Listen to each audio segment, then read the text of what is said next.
నమస్తే, నేను మీ బాబీ వర్ధన్. బీవీసీ వాయిస్ ఛానల్లోని కామెంటరీ బాక్సులకి స్వాగతం.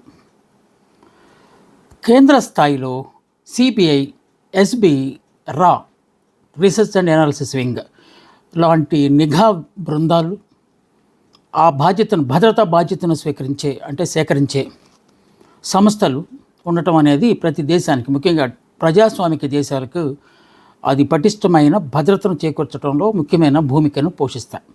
ఇక రాష్ట్రాల విషయంలోకి వచ్చేసరికి పోలీస్తో పాటు SB, special branch, ID, intelligence department ఇత్యాదులన్నీ ఉంటాయి. ఇవి కాక ముఖ్యమంత్రికి ప్రత్యేక భద్రత కోసం, అలాగే ఎవరికైనా థ్రెట్ ఉంటే మంత్రివర్గంలో మరి ఎవరికైనా థ్రెట్ లాంటిది ఏమైనా ఉంటే వారికి ప్రత్యేకంగా జెడ్ కేటగిరీ భద్రత కల్పించడం అనేది ఆనవాయితీగా వస్తున్న అంశం. కొన్ని సందర్భాల్లో ఆ థ్రెట్ తీవ్రతను బట్టి జెడ్ ప్లస్ కూడా, అప్పుడు మన చంద్రబాబు నాయుడు గారు ఉన్నారు, ఆయనకి చాలా పెద్ద భద్రతా వలయాన్ని సమకూర్చారు. ఎటు నుంచి అయినా ఎలాంటి ప్రమాదం రాకుండా ఉండేందుకు వాళ్ళందరూ పహారా కాస్తూ ఉంటారు, ఆయన అంటిపెట్టుకుని ఉండి. అలాగే మంత్రులు, ఎమ్మెల్యేలకు కూడా గన్మెన్ లాంటి వాళ్ళని ఇస్తారు. ఎందుకంటే సాధారణంగా ఎమ్మెల్యేల జోలికి ఎవరు వస్తారు అనే ఒక ఉదారత ఉంటుంది కనుక వాళ్ళకి తక్కువ సెక్యూరిటీనే ఇస్తారని మనం చెప్పుకోవాలి. వీటన్నిటి మీద చాలా ఖర్చు పెడుతుంది అటు కేంద్ర ప్రభుత్వం కానీ, ఇటు రాష్ట్ర ప్రభుత్వాలు కానీ.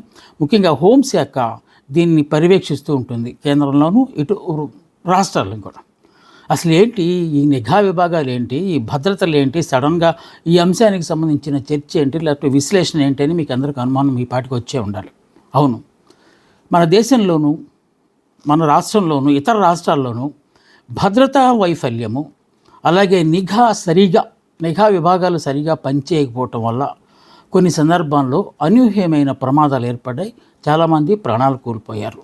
అందుకే ఎలాంటి ఒక విఐపి అంటే చాలా ముఖ్యమైన వ్యక్తి పర్యటన చేస్తూ ఉంటే ముందుగానే ఆ ప్రాంతానికి వెళ్ళి డాగ్ స్క్వాడ్ అలాంటివన్నీ వెళ్ళి అక్కడన్నీ పరిశీలించి పర్యటనకు అనువుగా ఉన్నదని నివేదిక ఇచ్చిన తర్వాతే ఆ పర్యటన ఖరారవుతుంది. ఇది సాధారణంగా జరిగే కార్యక్రమం. కానీ ఈ చర్చ ఇప్పుడు ఎందుకు వచ్చిందంటే, ఇటీవల మన రాష్ట్రానికి సంబంధించి మన deputy CM power star Pawan Kalyan గారు మన్యం జిల్లాలో, పార్వతీపురం మన్యం జిల్లాలో పర్యటించడానికి వెళ్ళినప్పుడు, అంటే రోడ్లు వేసే కార్యక్రమానికి శ్రీకారం చుట్టడానికి వారు వెళ్ళి అనేక కోట్ల రూపాయల రోడ్లకు ఆయన శంకుస్థాపన చేసిన కార్యక్రమాలు చేపట్టారు. ఆ కార్యక్రమంలో, ఆ పర్యటనలో సడన్గా ఒక ఐపీఎస్ ఆఫీసర్ కనిపించారు. పోలీసులకు ఎవరికీ అర్థం కావట్లేదు. అంటే ఐపీఎస్ అంటే ఐపీఎస్, ఆయన యూనిఫామ్ వేసుకున్నాడు, అతని మీద బలివాడ సూర్యప్రకాశ్ అని పేరు ఉంది, ఐపీఎస్ అని ఉంది. సో ఎవరికి ఎలాంటి అనుమానం రాలేదు. ఆయనే అన్ని చోట్ల తిరుగుతున్నాడు. పవన్ కళ్యాణ్ గారు ఎక్కడుంటే అక్కడికి వెళ్తున్నాడు. శంకుస్థాపన చేసినప్పుడు ఆ శిలాఫలకానికి ప్రక్క నుండి ఫోటోలు తీసుకున్నాడు. అంతా తానే చేస్తున్నట్టుగా హల్చల్ చేయటం మొదలుపెట్టాడు. ఏంటి ఇదంతా? వాడు ఒక చోట నకిలీ అని తేలిపోవడానికి తనకు తానే గొవ్వి తవ్వుకున్నాడు. ఏం చేశాడు? ఆ ఫోటోలన్నీ తీసి, పవన్ సార్తో ఫోటోలు, శంకుస్థాపన ఫోటోలు అన్నీ తీసేసుకుని ఫ్రెండ్స్కి ఫార్వర్డ్ చేశారు. ఫార్వర్డ్ చేస్తే ఆ ఫ్రెండ్స్ కొంతమంది కంగ్రాచులేషన్స్ చెప్పారు, కొంతమంది చెక్ చేసుకోవడం కోసం వాళ్ళ మిత్రులతో మాట్లాడుకున్నప్పుడు ఎక్కడో ఒక సందర్భంలో ఆ సమాచారం లీక్ అయిపోయింది.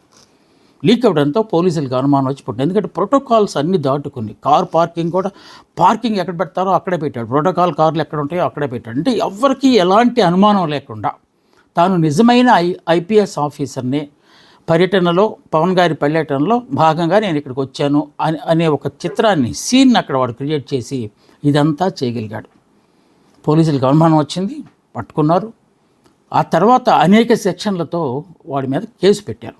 ఏంటి ఇదంతా అంటే, వాడు ఎవడు ఇంతకీ అంటే విజయనగరం జిల్లా గరివిడి ప్రాంతానికి చెందిన ఒక వ్యక్తి, మాజీ సైనికుడు అనాలో లేకపోతే సిపాయి అనాలో ఆ ఉద్యోగం చేశాడు.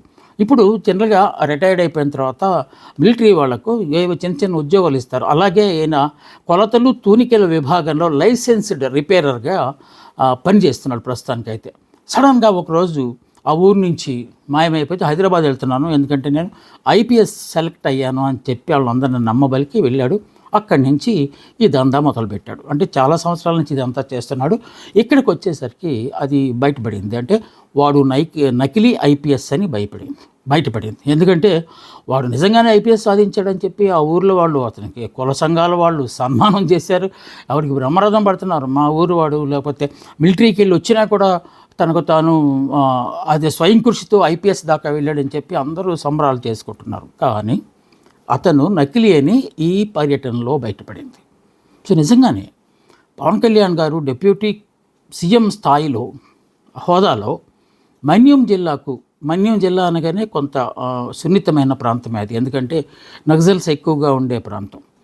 ఆ పర్యటన ఖరారైన ముందు తప్పనిసరిగా నిఘా విభాగం వాళ్ళు అది ఎస్బీనా, స్పెషల్ బ్రాంచ్నా, ఇంటెలిజెన్స్ డిపార్ట్మెంటా ఏదో ఒకటి వెళ్ళి అక్కడ సమావేశం పెట్టడానికో లేకపోతే పర్యటన చేయడానికే అనువైన ప్రాంతమే అది అని చెప్పి వాళ్ళు సర్టిఫై చేసిన తర్వాత మాత్రమే పర్యటన ఖరారవుతుంది. ఆ తర్వాత మినిట్ టు మినిట్ ప్రోగ్రామ్ అనేది వస్తుంది. ఎక్కడ ఈ లోపం జరిగింది? ఎవడు ఈ నకిలీ ఐపీఎస్ వచ్చి ఎలా చేరాడు? అసలు ప్రోటోకాల్ అనేది అక్కడ సరిగా పాటించారా? ప్రోటోకాల్ ఎవరు చూశారు? నిజంగా వాడు నకిలీగా వాడికి ఫోటో పిచ్చుండి ఫోటోలు తీసుకోవడం వరకు సరిపోయింది. మరి ఏదైనా జరిగి ఉంటే సో అలాంటి నకిలీ వేషంలోనే మరొకరు ఎవరైనా వచ్చి పవన్ కళ్యాణ్ గారి మీద కాల్పులు జరుపుంటే సో చాలా ప్రమాదకరమైన పరిస్థితి ఏర్పడేది. ఆ తర్వాత పవన్ కళ్యాణ్ గారు కూడా నేనైతే పర్యటన చేస్తున్నాను, పని చేయటమే నా పని, నేను రోడ్లు వేయాలనుకున్నాను, వచ్చాను అంతే. ఆ తర్వాత ఇవన్నీ చూసుకోవాల్సిన వాళ్ళు నిఘా విభాగం అని చెప్పారు. అంటే నిఘా విభాగం ఫెయిల్యూర్ అని ఆయన తప్పనిసరిగా ఒప్పుకున్నట్టే అయ్యింది. సో ఇలాంటి సంఘటనలు అడపాదడపా మన దేశంలోనూ మన రాష్ట్రంలోనూ జరుగుతూనే ఉంటాయి. వాటిని కొంచెం మనం పరిశీలించి అంటే నిఘా విభాగాల డొల్లతనం ఎక్కడెక్కడ కనపడుతుంది, దానివల్ల ఎలాంటి ప్రమాదాలు జరుగుతున్నాయనే దాన్ని ఇవాళ అంశంగా తీసుకొని మీ ముందుకునే వచ్చాను. మనకి పవన్ కళ్యాణ్ గారు ఉదంతం తాజాది కనుక దాని గురించి ప్రస్తావించాను. ఇక కాస్త చరిత్రలోకి మనం కనుక వెళ్తే సాక్షాత్తు ఈ దేశానికి ప్రధానమంత్రిగా ఉన్న ఇందిరాగాంధీ ఒకానొక ఇంటర్వ్యూకి ఇవ్వడం కోసం రష్యన్ ఛానల్కి ఇంటర్వ్యూ ఇవ్వడం కోసం ఇంట్లోంచి బయటకు వస్తున్నప్పుడు సెక్యూరిటీ గార్డ్సే ఆవిడ్ని కాల్చి ఒళ్ళంతా జల్లెడి చేసేసి చంపేశారు. ఒక ప్రధాని నివాసం, ఆ నివాసం చుట్టూ చాలా భద్రత ఉంటుంది. సెక్యూరిటీ ఎప్పటికప్పుడు అది రీసెర్చ్ అండ్ ఎనాలిసిస్ వింగ్ అనేది ఒకటి ఉంటుంది. అది చాలా పకడ్బందీగా ఇవన్నీ చూస్తూ ఉంటుంది. ఇక సిబిఐ అయిన తర్వాత సంఘటన అనంతరానికి దర్యాప్తు చేయడానికి అవన్నీ వస్తాయి. కానీ మొత్తానికి ఆ రోజు చాలా భయంకరమైన రోజుగా మనం అప్పుడు భావించాం. దేశవ్యాప్తంగా అల్లర్లు జరిగాయి. ముఖ్యంగా ఢిల్లీలో సిక్కుల మీద చాలా గొడవలు జరిగాయి, అల్లర్లు జరిగాయి. చాలామంది ప్రాణాలు కోల్పోయారు. అది కూడా భద్రతా వైఫల్యం వలన జరిగిందని చెప్పి అప్పట్లో మనం అనుకున్నాం. ఇక ఇందిరాగాంధీ కుమారుడు రాజీవ్ గాంధీ గారు, అప్పుడు ఆయన పదవులు లేరు, ప్రధానమంత్రి కాదు. ఒకసారి ప్రధానమంత్రి అయిపోయిన తర్వాత బోఫర్స్ కుంభకోణంలో వారి పేరు రావడంతో వారు ఓడిపోయారు. ఆ తర్వాత మళ్ళా ప్రచారం చేసుకున్న విశాఖపట్నం వచ్చి చెన్నైలో సమావేశానికి వెళ్తున్నారు ఆయన. కాకపోతే మధ్యలో ఫ్లైట్ ఏదో రిపేర్ వచ్చిందని కొంతసేపు ఆగారు. ఆగిన తర్వాత మళ్ళీ ఆయన ఇంకా సేద తీర్చుకుంటున్నారు అనుకున్న సమయంలో మళ్ళీ ఫోన్ వచ్చేసింది, సార్ గిట్టిఫైన్ మీరు వచ్చేయచ్చని. ఆయన ఆగిపోయి ఉంటే మరోలా ఉండేది పరిస్థితి. కానీ ఆయన ఆగకుండా వెళ్ళిపోవడంతోనే చెన్నైలో శ్రీపెరంబదూర్ అనే ప్రాంతంలో ఆయన సమావేశంలో పబ్లిక్ మీటింగ్లో మాట్లాడాల్సి ఉంది. అక్కడికి వెళ్ళారు. చాలామంది అతనికి కరచానలు ఇస్తున్నారు. ఎందుకంటే ఇప్పుడు ఆయన ప్రైమ్ మినిస్టర్ కాదు కనుక కొంచెం ఫ్రీగానే మూమెంట్ ఉంది. షేక్ హ్యాండ్లు ఇవ్వటం అదంతా జరుగుతూనే ఉన్నది. అవుతున్న సమయంలో ఒక పాప దగ్గరకు వచ్చేసి ఆయన కాళ్ళకు మొక్కి, అంతే, హ్యూమన్ బాంబ్ అది, మనిషిని తానే పేల్చేసుకుంటే రాజీవ్ గాంధీ మొక్కలు జల్లెడలాగా అయిపోయి అసలు వస్త్రాలు మనిషి కూడా గుర్తుపట్టలేని ఆ తర్వాత అక్కడ సంఘటనలో కొంతమంది చనిపోయారు. అప్పటికి కూడా నిఘా విభాగం వైఫల్యమే అని చెప్పి, ఎందుకంటే ఇంకా చోరామస్వామి లేకపోతే అలాంటి వాళ్ళు రాసిన ఆర్టికల్స్లో కనుక మనం చదివితే వాళ్ళు ఏం రాశారంటే ఇలాంటి సంఘటనలు జరిగే అవకాశం ఉందని చెప్పి నిఘా విభాగం వాళ్ళు అప్పటి సీఎం జయలలిత గారికి చెప్పారు. ఆవిడికి సమాచారం ఉంది, అయినప్పటికీ ఆవిడ అలర్ట్ చేయలేకపోయిందని చెప్పి అట్లా విమర్శలు వచ్చేవి. అవి రాజకీయ విమర్శల కింద కొట్టిపారేశారు. ఏదేమైనా ఒక ప్రధాన స్థాయి అంటే మాజీ ప్రధానే కావచ్చు స్థాయి వ్యక్తి వస్తున్నప్పుడు ఆ సమావేశ ప్రాంగణంలో ఎలాంటి భద్రతా చర్యలు తీసుకోవాలనే దాన్ని పూర్తిగా విస్మరించినట్టే అక్కడ చేసి మనం సాక్షాత్తు ఒక దేశానికి ఇద్దరు ప్రధానమంత్రుల్ని మనం నిఘా విభాగాల వైఫల్యం వలనే కోల్పోయామని చెప్పి మనం ఇక్కడ చెప్పుకోవచ్చు. మరోసారి రాజీవ్ గాంధీ శ్రీలంక పర్యటనకు వెళ్ళారు. పీస్ కీపింగ్ ఫోర్స్ అని మనం అక్కడేదో అల్లర్లు జరుగుతుంటే ఆ శ్రీలంక ప్రభుత్వానికి ఎల్టీటీ గొడవలు జరుగుతున్నప్పుడు మనం అప్పటికి పీస్ కీపింగ్ ఫోర్స్ అని ఒకటి పంపించాం శాంతి కోసం, అక్కడ ఆ పరిరక్షణ కోసం. సో ఆ సందర్భంగా ఆయన్ని పిలిచిన సందర్భంగా ఆయనకి సైనిక వందనం చేస్తున్న సందర్భంలో ఆయన సైనిక వందనాన్ని స్వీకరిస్తూ నడుస్తున్నారు. వెంటనే ఒక సిపాయి గన్నుతో అతను పొడిచే ప్రయత్నం చేశాడు. సో అది కూడా అక్కడ శ్రీలంక ప్రభుత్వం చాలా ఇన్సల్ట్గా ఫీల్ అయింది. ఎందుకంటే ఒక సార్వభౌమ దేశ ప్రధానమంత్రి, మన దేశానికి సాయం చేస్తున్న ప్రధానమంత్రి ఇక్కడికి వచ్చినప్పుడు మనం ఇలాంటి భద్రతా వైఫల్యాలని బయట పెట్టుకోవాల్సి వచ్చింది అని చెప్పి వాళ్ళు అప్పట్లో చాలా ఇబ్బంది పడి. ఇంకా పంజాబ్ సమస్య ఎక్కడ మొదలైంది? ఆపరేషన్ బ్లూ స్టార్ మీకు తెలుసు. అలాగే ఇందిరాగాంధీని ఆపరేషన్ బ్లూ స్టార్లో జరిగిన ఆ ఓచకోత వల్లనే ఆవిడని చంపేశారు సిక్కులు. అప్పటి నుంచి సిక్కులు ఆవిడ మీద కోపంగా ఉన్నారు అని చెప్పి అనుకుంటున్న నేపథ్యంలో ఈ సిక్కు సమస్యను పరిష్కరించేందుకు రాజీవ్ గాంధీ, అప్పుడు ప్రధానమంత్రి రాజీవ్ గాంధీ అక్కడి సిక్కు పెద్దలతో ఒక సమావేశం ఏర్పాటు చేశారు. వాళ్ళల్లో లాంగోవాల్ అని మనకు గాంధీ స్థాయి లాంటి వాడు, అంటే శాంతి కాముకుడు ఆయన లాంగోవాల్. ఆయన్ని పిలిచి ఒప్పందం చేసుకున్నారు, శాంతి ఒప్పందం. ఇక నుంచి మీరు అల్లర్లు చేయొద్దు, మేము అల్లర్లు చేయము లాంటి ఒక ఒప్పందం కుదుర్చుకున్నారు. సో ఈ విజయోత్సవాన్ని బహిర్గతం చేయడానికి లోంగోవాల్ అక్కడ పంజాబ్లో మీటింగ్ పెట్టాడు. ఆ మీటింగ్లో అతను ఏం జరిగింది, రాజీవ్ గాంధీతో ఏం సమావేశం జరిగింది, ఈ ఒప్పందంతో ఈ ఒడంబడి తాలూకు అసలు అంశాలు ఏంటి చెప్పే ప్రయత్నం చేయబోతున్నారు. ఆ మీటింగ్లో సడన్గా ఒక ఇద్దరు సెక్యూరిటీ వాళ్ళ ప్రక్కపడి సెక్యూరిటీని సరిదిద్దుతూ నటించి దగ్గరకు వచ్చి కాల్చి చంపేశారు లోంగోవాల్. శాంతి దోత అనుకున్నామని కాల్చి చంపేశారు. అంటే ఎవరు కాల్చారు? అక్కడ సెక్యూరిటీని సర్దుతున్న నెపంతో వేదిక మీదకి వచ్చేసిన వాళ్ళు కాల్చారు. అంటే that is also security failure. అది ఒక చరిత్రలో ఒక దీనికి మచ్చగా మిగిలిపోయింది మనకి. ఎందుకంటే శాంతి దూత మాట్లాడబోతున్న తరుణంలో సెక్యూరిటీ వేషంలో వచ్చిన వాళ్ళిద్దరూ చంపేయటం అనేది అప్పట్లో పెద్ద చర్చనీయాంశంగా మారింది. ఇంకా భయంకరమైనది అంటే దేశానికి గుండెకాయ లాంటిది పార్లమెంటు భవనం. అంటే పట్టపగలు పార్లమెంటు భవనం మీద దొండగలు కాల్పులు జరిపారు. అంటే అక్కడ అదృష్టం కొద్దీ అక్కడ ఎవరు లేరు కనుక మామూలుగా పార్లమెంటుకి మాత్రమే బుల్లెట్లు తగిలి వాళ్ళు పట్టుకోవడం అదంతా తర్వాత జరుగుతుంది.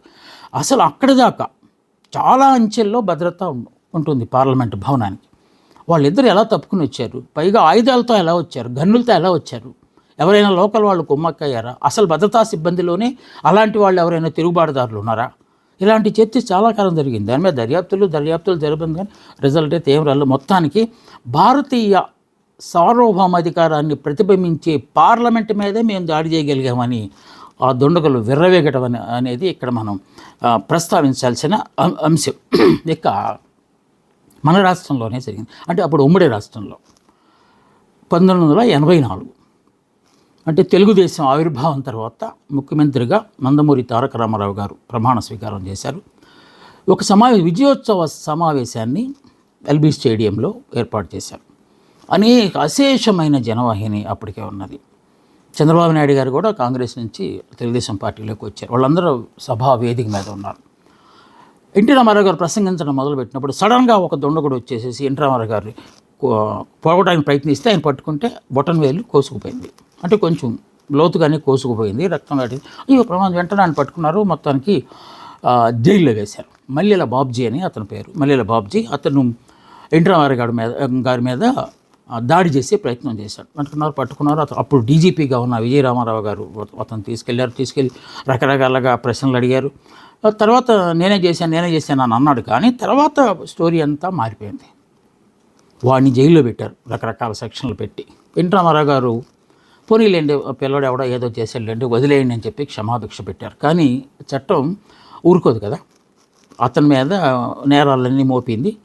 తర్వాత ఇండియా టుడేలో ఒక స్టోరీ వచ్చింది. ఇది యాదృచ్ఛికంగా జరిగిన సంఘటన కాదు.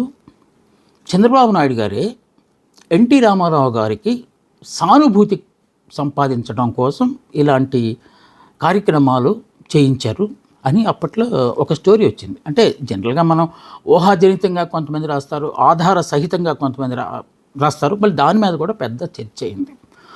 అది అనుకున్నట్టుగానే, అది నిజమే అనుకున్నట్టుగానే వాడు జైల్లోంచి బయటకు వచ్చిన తర్వాత వాడికి ఏదో చిన్న ఉద్యోగం ఇచ్చారు, తోటమాలి ఉద్యోగం ఏదో ఇచ్చారు. పర్మనెంట్ ఉద్యోగం ఇస్తున్న వాళ్ళు నాకు టెంపరీ ఉద్యోగం ఇచ్చారని చెప్పి మళ్ళీ వాడు రివర్స్ అయిపోయాడు. రివర్స్ అయిపోయిన తర్వాత వాడి మీద ఒత్తిడి పెరిగింది. అంటే అంతే కదా, అంటే అప్రూవర్గా మారి ఉద్యోగం సంపాదించుకోడు, కానీ వాడు అనుకున్నది సాధించలేదు. వాడి దగ్గర ఏదో రహస్యం ఉంది అన్నట్టు అందరూ భావిస్తున్న తరుణంలో వాడు కనుక లాడ్జిలోకి వెళ్ళి అక్కడ ఉరి వేసుకుని సూసైడ్ చేసుకున్నాడు. 2 లేఖలు రాశాడు. దాంట్లో ఆ లేఖల్లో స్పష్టంగా ప్రస్తావించినట్టు ఆ తర్వాత ఆ లేఖలు బయటపడితే దాంట్లో తెలిసింది ఏమని, ఇది నిజమే, చంద్రబాబు నాయుడు గారే చేయించారు, ఇది ఎన్టీ రామారావు గారితో నీకు అదే సంబంధాలు కల్పిస్తాను, ఆ తర్వాత పెద్ద ఆయన నీకు ఏదైనా ఉద్యోగం కూడా ఇస్తాడు, చిన్నది క్రియేట్ చేయి, ఎందుకంటే ఆయన కొత్తగా సీఎంగా వచ్చారు, రాజకీయాల మీద అంత అవగాహన లేదు కనుక అతనికి మరింత మైలేజ్ పెంచడం కోసం ఈ సంఘటన పనికొస్తుంది కనుక నువ్వు చెయ్యి అని చెప్పి నాతో చేయించారని చెప్పి 2 లేఖలు రాసి అక్కడ పెట్టేసి. సో లేఖలు వచ్చిన తర్వాత మీడియా ఊరుకుంటుందా? మీడియా మళ్ళీ దాన్ని చాలా చిలవల పలవలుగా రాసేసింది. తర్వాత జస్టిస్ శ్రీరాములు కమిటీ వేశారు, ఏంటిది అసలు ఇది వాస్తవం ఏంటో కనుక్కోండి అని చెప్పి. ఆయన కొంతకాలం తీసుకుని ఎక్కువ సమయం అడిగారు మళ్ళీ, ఎందుకంటే పూర్తిగా దీన్ని మనం పరిశీలించాలి అని చెప్పి. సో దర్యాప్తు జరిపి ఆయన కూడా తేల్చింది ఏంటంటే ఆ లేఖల్లో ఉన్న రాసింది వాస్తవమే, ఇది చంద్రబాబు నాయుడు గారే చేయించారు, ఎన్టీ రామారావు గారి మీద సింపతి ప్లస్ ఎన్టీ రామారావు గారికి తాము దగ్గర అవడం కోసం ఇలాంటివి సీన్లు క్రియేట్ చేశారని చెప్పి ఆయన కూడా నివేదిక సమర్పించారు. ఆ తర్వాత జరిగిన సంఘటనల్లో విజయ రామారావు గారు, అంటే అప్పుడు డీజీపీ, ఆ తర్వాత సిబిఐ డైరెక్టర్ అయ్యారు, తర్వాత తెలుగుదేశం పార్టీలో చేరిపారు. అది కూడా చంద్రబాబు నాయుడు గారి వ్యూహంలో భాగమేనని అప్పట్లో చాలామంది భావించారు. ఇంకా ఆశ్చర్యకరమైన అంశం ఏంటంటే ఈ సంఘటనకు సంబంధించి చంద్రబాబు నాయుడే అనుమానితుడు అని నివేదిక సమర్పించిన శ్రీరాములు గారిని కూడా ఆ తర్వాత పార్టీలో చేర్చుకున్నారు. ఇక ఈ స్టోరీ అంతా మనకు ఆ తర్వాత ఏం జరిగింది అనేది కూడా మనకు తెలిసిందే. ఇక విశాఖపట్నం ఎయిర్పోర్ట్లో మాజీ ముఖ్యమంత్రి జగన్మోహన్ రెడ్డి మీద ఎవడో కోడి కత్తి అన్న వీళ్ళని పెట్టారు ఆ పేరు, ఒక కత్తితో దాడి చేశాడు. సేమ్ ఇలాగ ఎన్టీ రామారావు గారికి ఎలా జరిగిందో అలాగే అతని మీద కూడా దాడి చేశాడు. వెంటనే పట్టుకోవటం ఇదంతా మామూలు, ఎందుకంటే అక్కడేంటి సిఆర్పిఎఫ్ వాళ్ళు ఉంటారు, అంటే సిఎస్ వాళ్ళు. మన రాష్ట్రానికి సంబంధించిన పోలీసు విభాగం అక్కడ ఏం ఉండదు అక్కడ, ఎందుకంటే వీఐపీలకి ఒక వేరే మార్గం ఉంటుంది. వీఐపీల మీద నిరంతర నిఘా నేత్రం పనిచేస్తూనే ఉంటుంది. అది సీసీ కెమెరాల ద్వారా కావచ్చు, లేకపోతే వ్యక్తులే అక్కడ పహారా తిరుగుతున్నట్టు కావచ్చు. మొత్తానికి చాలా గట్టి పటిష్టమైన భద్రత ఉంటుంది అక్కడ, నిఘా కూడా ఉంటుంది. అలాంటి చోట ఒక వ్యక్తి లోపలికి రావటం ఏంటి అంటే, ఎయిర్పోర్ట్లోకి వర్కర్స్ వచ్చినా కూడా వాళ్ళు పోలీసులు అంతా చూసి పంపిస్తారు లోపలికి. అక్కడ ఏదన్నా స్టాల్ నిర్వహిస్తున్న వాళ్ళు, టిఫిన్ సెంటర్ నిర్వహిస్తున్న వాళ్ళు ఎవరు వచ్చినా కూడా, సిబ్బంది వచ్చినా కూడా వాళ్ళని చెక్ చేసి, ఇంక్లూడింగ్ పైలట్స్ వచ్చినా కూడా వాళ్ళని చెక్ చేసే లోపలికి పంపిస్తారు. అలాంటిది ఒకానొక షాపులో పనిచేస్తున్న ఈ కుర్రాడు కత్తి సీను వాడి పేరు. ఇప్పుడు ఆ కత్తి సీను ఎలాగ కత్తి తీసుకుని లోపలికి వెళ్ళాడు, ఇది పెద్ద ప్రశ్నార్థకమైంది. ఆ తర్వాత మామూలే కత్తి సీను క్రియేట్ చేశారు, ఎందుకంటే మళ్ళీ ఎలక్షన్లో గెలవడం కోసం, సింపతి గెయినింగ్ కోసం అని చెప్పి దాని మీద స్టోరీ వచ్చిందన్నమాట. వాస్తవం అది ఇంకా దానికి ఆ కేసు నడుస్తున్నది. సీను ఇంకా జైల్లోనే ఉన్నాడు, బెయిల్ కోసం భరించట్లేదు. ప్రతిపక్షాలు లేకపోతే ప్రజా సంఘాలు కూడా జగన్మోహన్ రెడ్డి ఒకసారి కోర్టుకు వెళ్ళి సాక్ష్యం చెప్పేస్తే అదేదో కేసు తేలుతుంది కదా, ఇప్పుడు దాకా సాగదీస్తున్నారు, దళితుడు కాబట్టి ఇలాంటి రకరకాల విమర్శలు వస్తున్నాయి. అదంతా ప్రస్తుతం అంతా సీరియస్గా మనం మాట్లాడట్లేదు. ఇప్పుడు మనం మాట్లాడుతుందంటే భద్రతా వైఫల్య కోణం నుంచే మాట్లాడుతున్నాం కనుక నిజంగానే సీన్కి ఆయనకు బెయిల్ వచ్చి ఉండాల్సింది, బెయిల్ వచ్చి బయటికి రావాల్సింది, ప్రజా సంఘాల తాలూకు ఆంక్షలు, అదేమైనా కోరికలు, లక్ష్యాలు నెరవేరాల్సింది. ఆ విషయంలో మనకు సింపథెటిక్గానే ఉండాలి. బట్ వాళ్ళు లోపలికి వెళ్ళటానికి ఏ శక్తులు అతనికి ఉపకరించాయి అనే దాని మీద ఇంకా ఆ కోణంలోంచి కూడా దర్యాప్తు జరగాల్సి ఉంది. ఇక మన రాష్ట్రంలో భద్రతా వైఫల్యాల వల్ల ప్రాణాలు కోల్పోయిన సంఘటనలు చాలా ఉన్నాయి. ఉదాహరణకు వంగవీటి రంగ పట్టపగలే కాల్చి చంపేశారు. ఆ తర్వాత ఎంత అనర్థం జరిగిందో, ఎంత విధ్వంసం జరిగిందో మన కళ్ళ ముందు ఇప్పటికీ కనపడుతూనే ఉంది. అలాగే పాత్రికేయ వృత్తిలో కొన్ని ప్రమాణాలు పాటిస్తూ సంచలనాత్మక జర్నలిజానికి ఆద్యుడిగా చెప్పుకుంటున్న పింగళి దశరథరామ్ ఎన్కౌంటర్ ఎడిటర్, అతన్ని కూడా పట్టుపగలకి కాల్చి చంపేశారు. రిక్షాలు వస్తున్నప్పుడు కాల్చి చంపేశారు. సో జనరల్గా ఇలాంటి వాళ్ళకి థ్రెట్ ఉంటుంది. ఎందుకంటే అతను ఘోరాతి ఘోరంగా రాస్తున్నాడు అని చెప్పి ప్రభుత్వం భావిస్తోంది. అలాంటప్పుడు డెఫినెట్గా అతనికి ఏదో ఒకవేళ నిజంగా సర్కారే అది చేయించిందా, ఆ తర్వాత వచ్చినాయి వార్తలన్నీ సర్కారే చేయించిందని రకరకాల హోంమంత్రి మీదకి తోసేశారు. రకాల వాటి మీద మనం అంటే వాటి యొక్క అది ప్రూఫ్లు లేకుండా మనం ఆ అంశాన్ని గురించి మాట్లాడలేం. కాకుంటే అప్పట్లో ఈ సమాంతర పత్రికలు, మెయిన్ స్ట్రీమ్ పత్రికలకు కూడా ఆ అంశాన్ని ప్రస్తావిస్తూ ఇది సర్కారు చేసిన హత్య అని చెప్పినాయి. ఇక్కడ మనం చెప్పేది ఏంటంటే అలాంటి వ్యక్తులకు భద్రత కల్పించటం అనేది ప్రభుత్వ బాధ్యత అని మనం అంటలేదు. కాకపోతే ఒక పౌరుడిగానైనా ప్రాణాలు కాపాడాల్సిన బాధ్యత ప్రభుత్వాల మీద ఉంది అనేది ఒకటి. ఇది చిన్నవాళ్ళకి పెద్దవాళ్ళకి సంబంధం లేదు. ఇక్కడ ఎంత పెద్ద వాళ్ళకైనా జరుగుతుంది. వ్యూహాలు పనటంలో ఆరితేరిన చంద్రబాబు నాయుడు గారు అలిపిరి దగ్గర ఏం జరిగింది, కారులో వెళ్తుండగా కొన్ని క్షణాలు అది ఆలస్యం అవటం వల్ల ముందవటం వల్ల నక్సల్స్ పేల్చిన ఒక మందు పాత్రలో ఆల్మోస్ట్ చంద్రబాబు నాయుడు గారు మనకి ఇక ఉండరు అనుకున్నంత భయానక వాతావరణం అక్కడ నెలకొన్నది. ఎగిరి ఆయన కింద పడి, అయినా సరే ఆయన చెప్పుకున్నట్టు శ్రీ వెంకటేశ్వర స్వామి దగ్గరికి వెళ్తున్నప్పుడు ఆయనే కాపాడుకున్నాడు అని చెప్పి అది చెప్పారు. అది వాళ్ళ తాలూకు విశ్వాసం. కాకపోతే అక్కడ త్రుటిలో ఆయన ప్రాణం తప్పింది. అంటే ప్రాణం పోవటానికి అది ప్రమాదం తప్పింది. కానీ ఆయన తిరుపతి వెళ్తున్నాడు, అలిపిరి వెళ్తున్నారు ఆయన అన్నప్పుడు ఆ మార్గంలో ఉన్న దాని మొత్తాన్ని నిఘా విభాగాలు లేకపోతే ఈ స్పెషల్ బ్రాంచ్ వాళ్ళు, ఇంటెలిజెన్స్ వాళ్ళు పరీక్షించాలి కదా. పరీక్షించకుండా ఎలా పంపిస్తారు? అందులో అది ల్యాండ్ మైన్ అంటే అదేమన్నా ఉత్తినే లేదు కదా. అక్కడ ఏదో గుంట తీసుకుంటారు, గుంటలోనే బాంబు పెట్టుంటారు. ఆ బాంబు పేలిన తర్వాత అంత భయానక వాతావరణం వచ్చినప్పుడు మరి నిఘా వైఫల్యమే కదా అది. ఎందుకంటే ఆయన ఏమో సామాన్యుడు కాదు. ఇప్పుడు భాషలో చెప్పాలంటే 40 years ఇండస్ట్రీ, ఆయనకి 40 ఏళ్ళు రాజకీయ చరిత్ర, ఇప్పుడు 4వసారి ముఖ్యమంత్రిగా ఉన్నారు. మరి ఆయనకి ఏ ప్రమాదం జరిగితే ఇంకా సామాన్యుల సంగతి ఏంటి? మళ్ళీ మనం వెనక్కి వెళ్తే పవన్ కళ్యాణ్ గారు ఆ సమావేశంలో మొత్తం సజావుగా జరిగింది. ఆయనకున్న క్రేజు లోపల ప్రైవేటు సైన్యంలాగా వాళ్ళందరూ జనాలందరూ ఉంటారు కనుక, అభిమానులు ఉంటారు కనుక ఎలాంటి ప్రమాదం జరగకుండా ఆయన సురక్షితంగా బయటకు వచ్చేశారు. ఒకవేళ ఆ వచ్చిన వాడే ఏమైనా చేస్తుంటే, ఎందుకంటే ఆ మధ్య మొన్న ట్రంప్, ఇక్కడ మన దేశం కాదు అమెరికాలో నిఘా విభాగం అంటే సిఐఏ అంటే చాలా గొప్పది అది.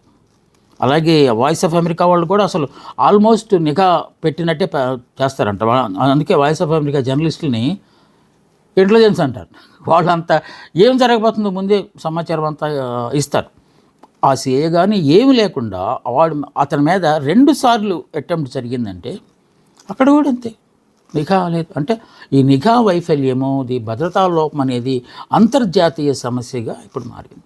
దీని అంతా పరీక్షించాల్సిన వాళ్ళు పోలీసులు. కానీ పోలీసులకే ఆ పరిస్థితి వస్తే అది కూడా జరిగింది మన ఉమ్మడి రాష్ట్రంలో.